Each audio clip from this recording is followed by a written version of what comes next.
حضرت موسیٰ علیہ السلام کا زمانہ مبارکہ ہے۔ ایک شخص نے اپنے کزن کو، اپنے چچا کے بیٹے کو، چچا زاد کو قتل کر دیا اور خود ہی اس کا مدعی بن کے حضرت موسیٰ کے پاس آیا کہ بتائیے جناب میرے اس بھائی کو کس نے قتل کیا ہے؟ حضرت موسیٰ نے ایک سادی سی بات کی، کیا فرمایا؟ وَإِذْ قَالَ مُوسَىٰ لِقَوْمِهِ إِنَّ اللَّهَ يَأْمُرُكُمْ أَن تَذْبَحُوا بَقَرَةً۔ حضرت موسیٰ علیہ السلام نے اپنی قوم سے کہا کہ اللہ تمہیں حکم دیتا ہے کہ ایک گائے ذبح کرو، گائے کا کچھ حصہ مقتول کو مارو، وہ خود اٹھ کے بتا دے گا مجھے کس نے قتل کیا ہے۔ یہ پہلا سپارہ ہے قرآن مجید کا، آپ اس کو دیکھ لیں، یہ آیت نمبر 67 سے شروع ہو رہا ہے۔ تو اب وہ چونکہ ذبح کرنا نہیں چاہ رہا تھا، اس کو پتا تھا کہ مجرم تو میں خود ہوں، وہ ذبح چونکہ کرنا نہیں چاہ رہا تھا تو اس سے کہا کہ مارو ایک حصہ گائے کا، اس کو تو یہ اٹھ کے بتا دے گا۔ تو اس نے جواب کیا دیا؟ قالوا اتتخذون ہزوا، یعنی لگا آپ میرے ساتھ مذاق کرتے ہیں، کبھی ایسا بھی ہوا ہے؟ قال اعوذ باللہ ان اکون من الجاہلین، حضرت موسیٰ علیہ السلام فرمانے لگے میں اللہ کی پناہ مانگتا ہوں میں جاہلوں میں سے ہو جاؤں۔ ہر وقت مذاق کرتے رہنا یہ تو جاہلوں کا طریقہ ہے۔ کن کا ہے؟ حضرت موسیٰ نے کہا ہے، قرآن پاک ہے، ہر وقت مذاق کرتے رہنا۔ خوش طبعی اور چیز ہے، مسکراتے رہنا، لیکن کسی کا مذاق ہر وقت اڑاتے رہنا کن کا طریقہ ہے؟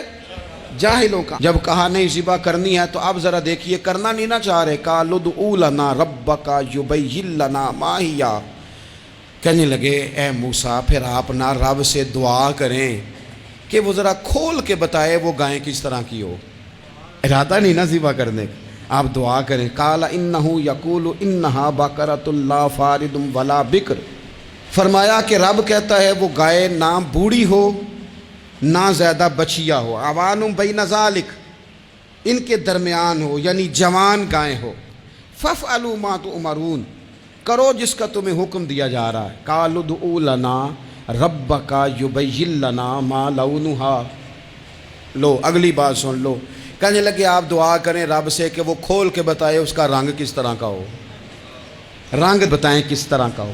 قال انہ یقول انہا بقرۃ صفراء، فرمایا رب فرماتا ہے کہ صفراء رنگ کی ہو، یعنی گہرے زرد رنگ کی ہو، کہ رب فرماتا ہے اس طرح کی گائے ذبح کرو۔ فاقع لونھا تسر الناظرین، اور جب کوئی اسے دیکھے تو اسے اچھا بھی لگے، آنکھوں کو اچھی لگے وہ گائے، اس طرح کی گائیں ذبح کرو۔ لو اتنی باتیں بتا دی۔ قالوا ادع لنا ربک یبین لنا ما ہی، کہنے لگے نہیں آپ پھر دعا کریں اللہ ذرا کھول کے بتائے گائیں کس طرح کی ہو۔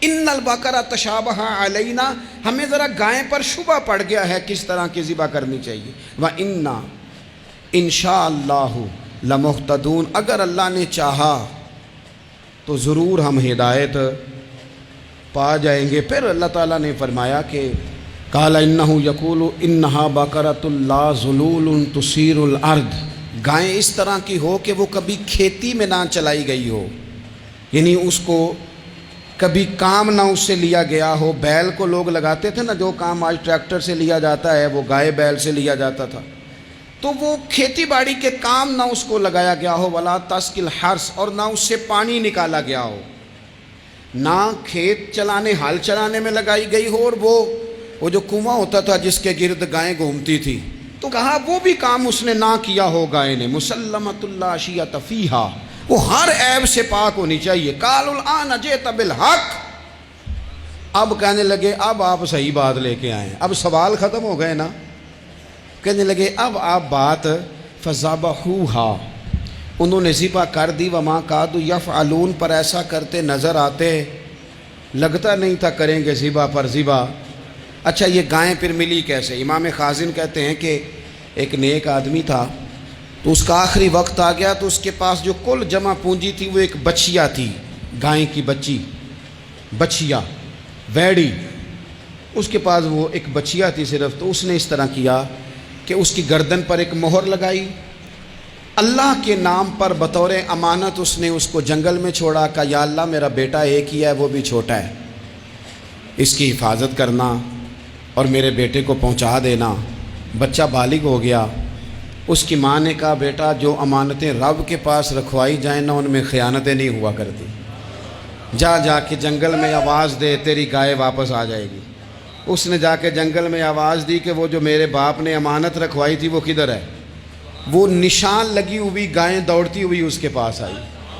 واللہ خیر الرازقین، جب رب بندوبست کرے، جب اللہ بندوبست کرے تو پھر معاملہ اور ہوتا ہے۔ وہ گائے آ گئی۔ اب اس نے کیا کیا اس نوجوان نے کہ وہ گائے گھر لایا، ماں سے آ کے کہا کہ اماں یہ تو اللہ نے فضل کر دیا۔ ماں کہنے لگی پتر حالات ہمارے خراب ہیں، منڈی میں لے جا اسے بیچ دے، لیکن سودا میری مرضی کے بغیر طے نہ کرنا۔ کس کی مرضی کے بغیر؟ کس کی؟ اماں کی مرضی۔ اور سنو یار، تھے کچھ لوگ جن کو لوگوں نے تانے بھی دیے کہ تم ماں کے پیچھے لگ گیا ہے، لوگوں نے بڑا کچھ کہا، پر جو ماں کی مرضی پہ لگیں ناکام نہیں ہوتے زندگی میں۔ یہ دیکھو ماں کی مرضی پہ لگا۔ اس کی قیمت کتنی تھی گائے کی؟ بڑی مہنگی تھی، پر 3 دینار کی تھی۔ منڈی میں لے گیا، 3 دینار اس کی قیمت لگ گئی۔ تو ماں نے کہا تھا میری مرضی کے بغیر سودا نہ کرنا۔ اب بچے تو نہیں نہ مانتے، اماں کو کیا پتا باہر بزنس کیا ہے، لین دین کیا ہے، پر ماں نے کہا تھا میری مرضی۔ بندہ دے رہا ہے اسے 3 دینار، اس نے کہا جی میں نے طے تب کرنا ہے، ڈن تب کرنا ہے، پہلے اماں سے پوچھنا ہے۔ گھر جا کے اماں سے پوچھا، اماں کہنے لگی دے دے۔ واپس آیا تو اس نے کہا کہ میں 6 دینار دیتا ہوں پر میری شرط ہے، ماں سے نہیں پوچھنا۔ اس نے کہا تو 12 بھی دے، ڈن تب بھی ہونا ہے جب اماں نے کہنا ہے۔ وہ جب اس طرح کی اس نے گفتگو کی، واپس اپنی والدہ کے پاس گئے، کہنے لگے اماں سمجھ نہیں آتی، 3 دینار کی گائیں بندہ 12 میں خریدنے کو تیار ہے، شرط لگاتا ہے کہ اماں سے نہیں پوچھنا۔ تو والدہ کہنے لگی پتر پہلے اس سے جا کے پوچھ کیا وہ ہے کون؟ یہ کوئی روحانی معاملہ ہے، کوئی غیبی مدد ہے، پوچھ۔ اس سے جا کے پوچھا تو وہ کہنے لگا میں تو فرشتہ ہوں اللہ کا، تو نے گائیں بیچنی نہیں، اس لیے کہ تیرا باپ بھی نیک ہے، تیری ماں بھی نیک ہے، رب تیرے رزق میں برکت پیدا فرمانا چاہتا ہے۔ ماں باپ نیک ہونا رزق میں برکت ہو جاتی ہے۔ ماں باپ نیک ہوں، ان کی صالحیت کا اثر پہنچتا ہے بچوں تک۔ رزق حلال کما کے لانے والے ہوں تو گھر میں برکت ہوتی ہے۔ جا کے کہا کہ تیرے ماں باپ نیک تھے، اسے نہ بیچنا گائے کو، تو کیا کریں؟ کہنے لگے بنی اسرائیل والے سوال کر کر کے خود مشکل میں آ گئے۔ اب وہ ایسی گائے جو جوان بھی ہو، یہاں تو ہر غریب آدمی اپنی گائیں یہاں لگا دیتا ہے، کھیتی باڑی میں یہاں لگا دیتا ہے، کنویں میں پانی نکالنے میں، تو یہاں تو ہر ایک کی گائیں، تو ایسی گائیں جس کا رنگ بھی اتنا پیارا ہو، زیادہ بوڑھی زیادہ بچی بھی نہ ہو، اور ابھی تک کھیت میں بھی نہ لگی ہو، وہ سوائے تیرے کہیں نہیں ہے۔ اس نے کہا چل پھر مہربانی کر بتا میں کتنے کو دوں گائیں، اگر وہ آ جائیں تو کتنے کو بیچنی ہے؟ اسے کہنا کوئی نہیں، ریٹ تو زیادہ کرنا ہی نہیں۔ ان سے کہنا گائے کے اندر سے گوشت نکال دیں اور جتنا گوشت ہے اتنے پیسے بھر دیں، اس کی کھلڑی بھر دیں۔ اب وہ بنی اسرائیل والے ڈھونڈتے پہنچ گئے، کہا جناب گائیں 3 دینار کی یا 6 لے لو۔ اس نے کہا نا بھائی، ذبح کروں گا، گوشت نکالوں گا، جتنا وزن گوشت کا ہے اتنے پیسے بھرو گے کھال میں تو پھر گائے تمہیں ملے گی۔ اب مجبور تھے، کیا کرتے؟ ابن کثیر حدیث لائے ہیں، امام سیوطی نے در منصور میں بھی لکھی ہے، نبی پاک صلی اللہ علیہ وسلم نے فرمایا سنو جوانوں، اور اسے دل کی تختی پہ لکھو، نبی پاک علیہ السلام نے فرمایا اگر بنی اسرائیل والے زیادہ سوال نہ کرتے تو اتنی مشکل کا شکار نہ ہوتے۔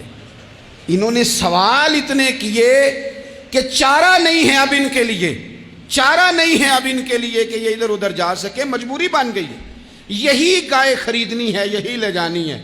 اب اتنا سارا مال جمع کر کے وہ گائے خریدی، ذبح کی، تو مقتول کو جب اس کا ایک حصہ مارا تو اس نے اٹھ کے کہہ دیا یہ جو مدعی بنا ہوا ہے نا، یہی تو میرا قاتل ہے، یہی تو میرا قاتل ہے، یہی تو ہے، اس نے یہ سارا کام کیا۔